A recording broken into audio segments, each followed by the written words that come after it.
Sometimes looks can be really deceiving. She was around high school age when she became an assassin. She lived 6 years on the run. Nah. Every turf war would result in a massacre. Sounds like a modern day YN. When we talk about Narcos, we usually think of people like Pablo Escobar or El Chapo, ruthless men surrounded by a fleet of loyal, aggressive soldiers. But what if I told you some of the most dangerous narcos in South America were actually women? I'm talking of the women who Nah, stood by bro, that's dangerous crazy. drug barons through their most volatile moments. The ones who ran whole divisions of the drug trade, and the ones who were ruthless enough to overthrow and run the cartels themselves. If you're surprised, that's fair. After all, it's men who are usually associated with war. Zainab Salvi said of women, "Like life, peace begins with women. We are the first to forge lines of alliance and collaborate across conflict divides." But what happens when women take arms? Let's look at some of the most dangerous female narcos in history. This is La Catrina, or Is that Maria a Guadalupe Lopez gold Escobar. AK? She led a notorious hit squad that left a bloodbath behind everywhere they went. Maria had humble beginnings. She was the daughter of a rancher and a housewife. She grew up in the city of Tepelcatepec, but she knew she didn't want to stay there for too long. She hated school, and she never wanted to pursue a regular life. In 2017, she ran off from home and started living with a member of the Jalisco, new generation cartel in Aguililla. Maria had fallen in love with Miguel Fernandez, who was a high-ranking narcotics baron. But Maria didn't join the cartel out of love for a man. She did so out of love for fame and money. Within months, she climbed up the cartel ranks and started making the big bucks. And as soon as she did so, she started showing it on social media too. Before long, she took the name La Catrina, a hats off to the famous day of the Dead Festival figure. La Catrina became a part of a gang of sicarios, Nah, young why pretty they women soldiers why they strapped who up like used their that? beauty and innocent looks to lure and kill members from the rival gangs. But as Maria wanted to They continue on that climbing the Medusa ranks, for real. she soon became the leader of her team. Then she became the commander of a hit squad. She and her squad were responsible for several assassinations, extortions, and kidnapping. In October 2017, Mexican police were executing a warrant at a home when they were ambushed by La Catrina squad. It was a massacre. After they killed 13 officers and injured many others, the squad set 2 police cars on fire. The message was clear. They wanted war with the police, and La Catrina felt invincible. But the officers heard her voice when she was giving orders to kill. Then they knew she was responsible for the attack, and they knew they had to get to her. On January 10, 2020, the National Guard received a tip about La Catrina's location. They didn't waste any time. The officers surrounded the squad's safe house, and a violent shootout ensued. Except this time, it was the squad that took the hit.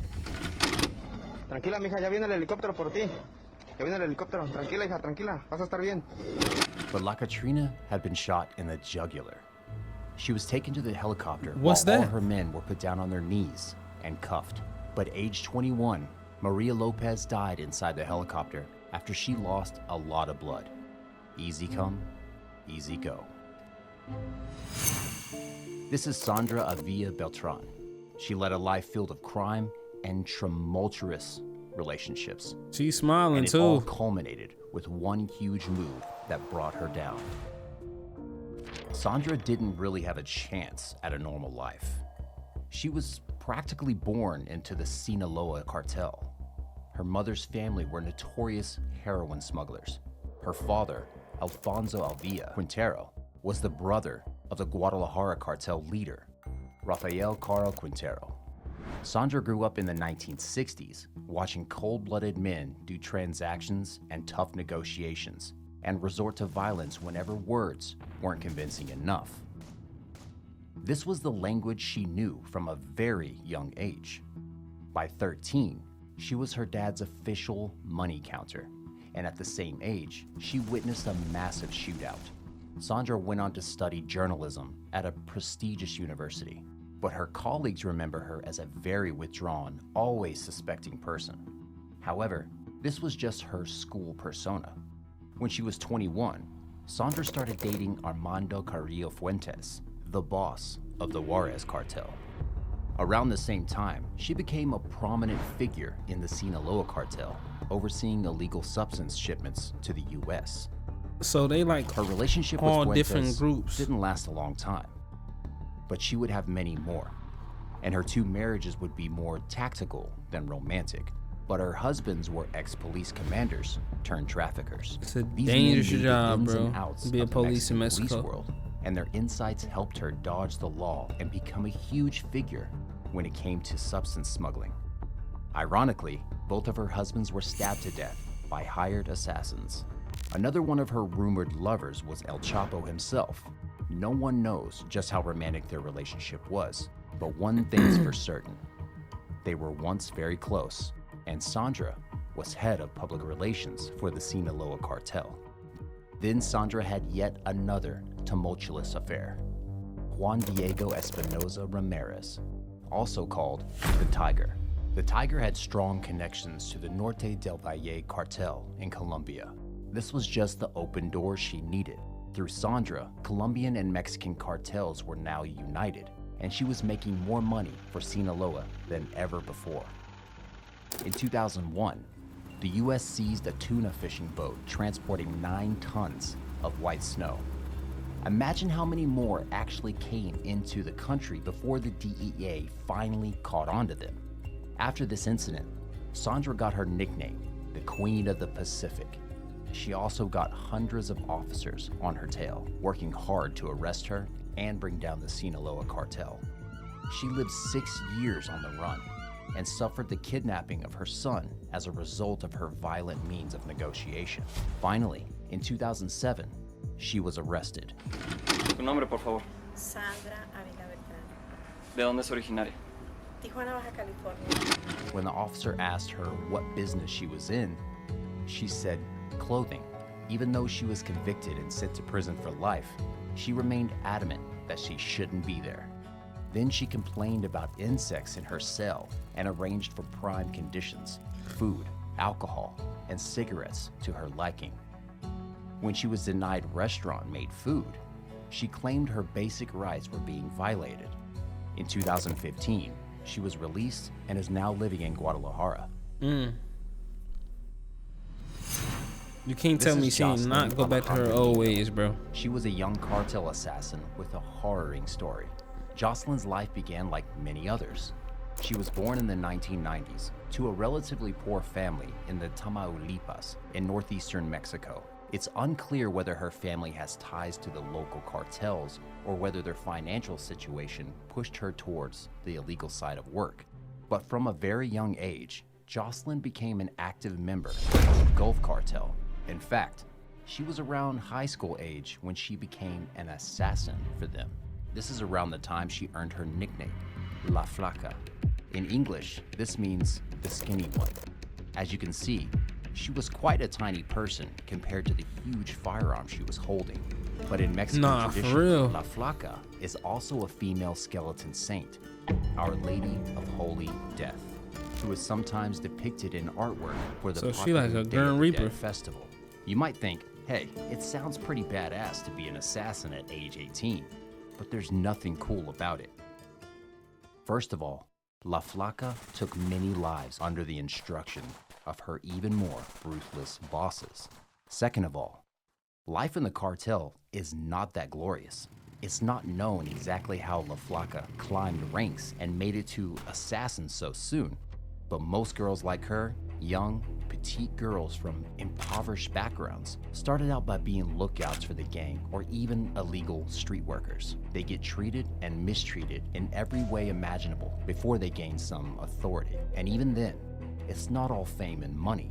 This all became all too clear in January 2015. Too good to be true, bro. On January 5th that year, someone leaked this picture of La Flaca to Valor por Tamaulipas, a citizen journalist page meant specifically for organized crime leaks.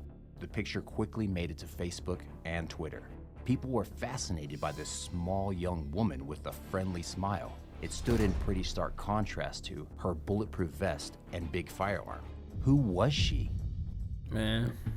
Was she a big shot in the gang or just a foot soldier?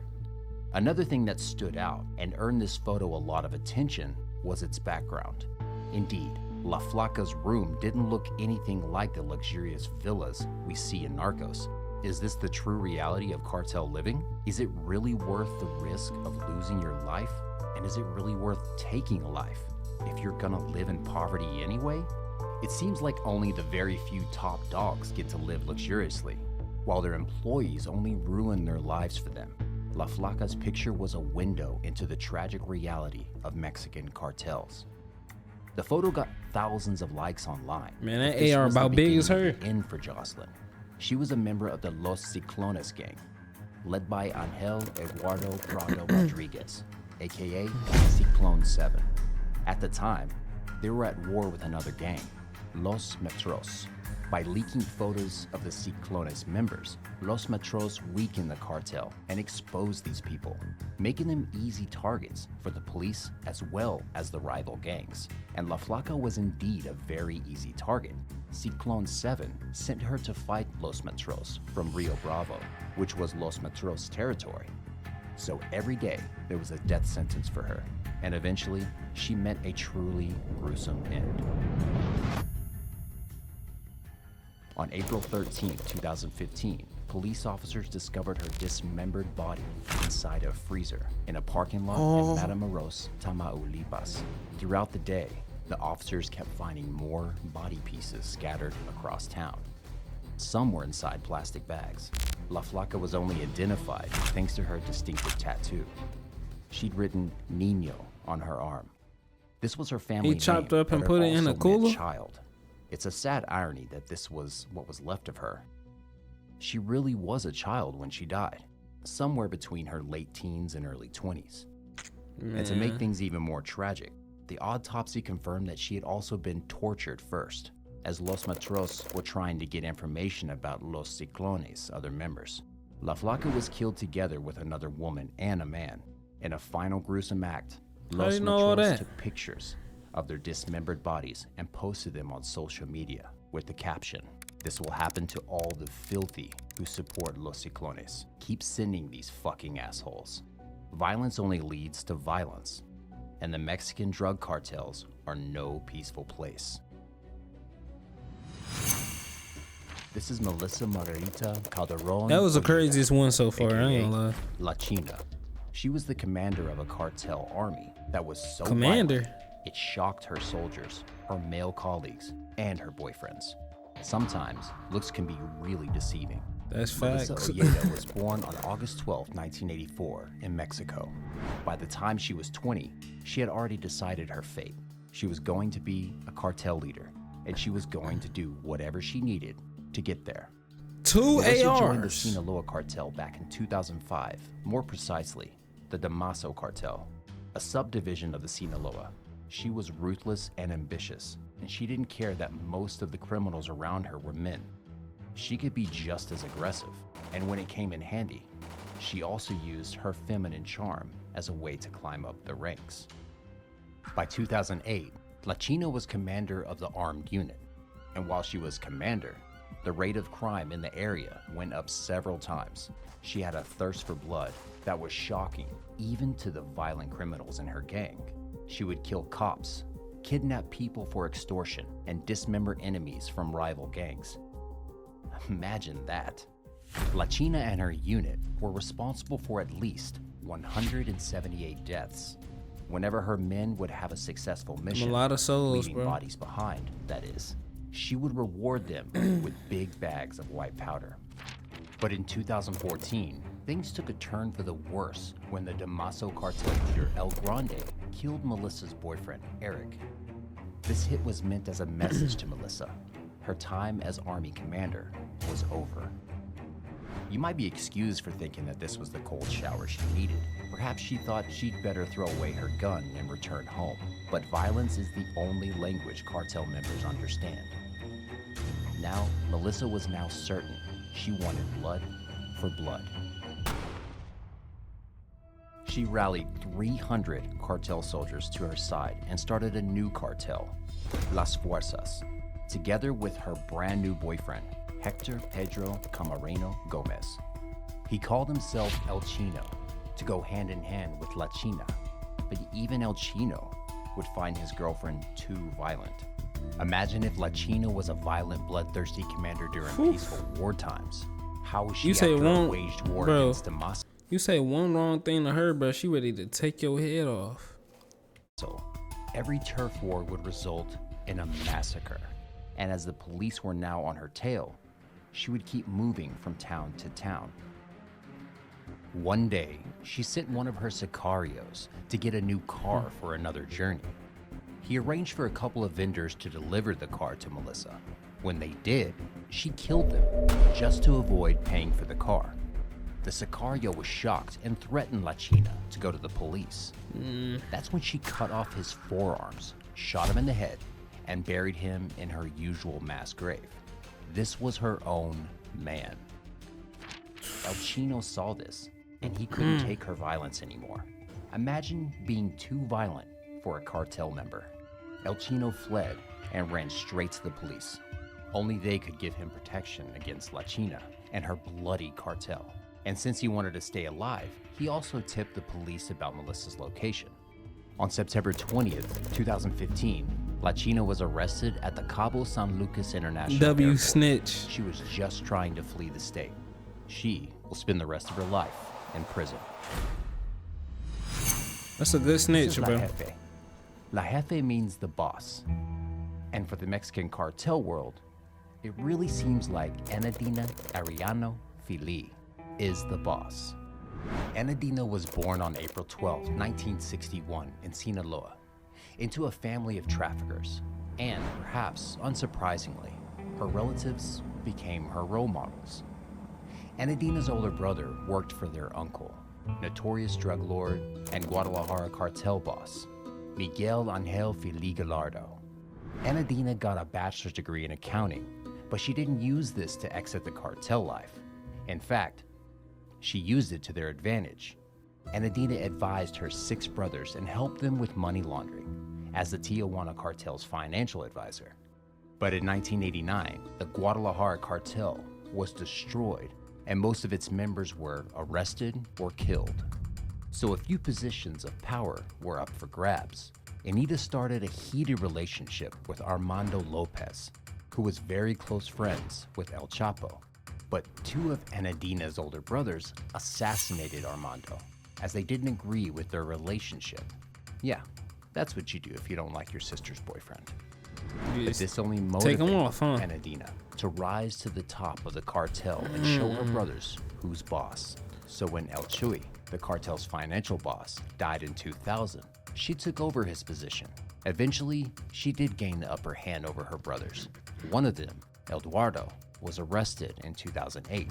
So, bro, I'm guessing that like cartels are like gang. That's what it mean. Like it's like a gang. Cause at first I thought a cartel was just like a one like box thing. Like it's all together. But like you got this type of cartel, this type of cartel. So I'm guessing it's like a gang. Like how you got Bloods and Crips, you got the 60s and then the, I don't really know like that gang affiliate because I ain't gang affiliated, you feel me?